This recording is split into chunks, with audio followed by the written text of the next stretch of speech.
Cette personne, c'est moi, Gilles Gabriel. Mais si, j'étais un chanteur hyper connu dans les années 80.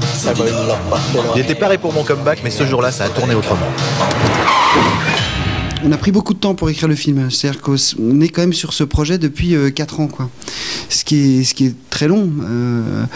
Donc du coup, nos personnages, on les connaît par cœur. Voilà, on a tourné avec eux. Là, on est en train de développer leur site internet avec effectivement toutes les bios de Gilles Gabriel, sa discographie, tout ça. On a ça dans des fiches. Tu vois, on en a des tonnes, quoi. Ah bah ces grands tubes, c'est on les connaît ces grands tubes. Ils sont connus. Enfin, on peut les redire, mais c'est SOS à l'amour.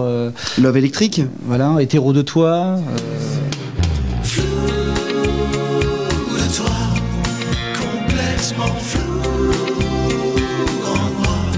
La phase de promo, c'est génial parce que on a développé une sorte de truc un peu inédit qui est de créer, enfin de travailler déjà sur ce personnage de Gilles Gabriel qui rentre dans la tête de Ranu avant le film, c'est-à-dire le faire vivre, savoir, puisqu'il meurt au début du film, faire connaître aux gens qui il est, ce qu'il faisait, cette espèce de chanteur vedette des années 80.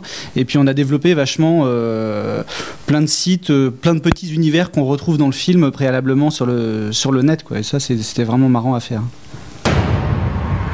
Eh mais qu'est-ce qui s'est passé là? C'est un individu dans l'automobile, mais... Oh non, mon Suzuki, merde! Hein? Mais c'est moi, je me vois, putain, je suis mort! Hein? On s'est rencontrés à un bon moment apparemment, un moment un peu frontière où il avait peut-être envie de revenir à une certaine comédie dont nous on est super fans, celle des années 80, 2% briques t'as plus rien, Clara les Chic Type, enfin tous ces films qu'on adore, qui sont vraiment des films de chevet. Et nous on a eu la chance de pouvoir profiter de ce moment-là et puis aussi de toute la profondeur qu'il a acquise depuis toutes ces années. Et effectivement, il s'est impliqué et il est allé dans le film super à fond. Mais qu'est-ce qui nous arrive?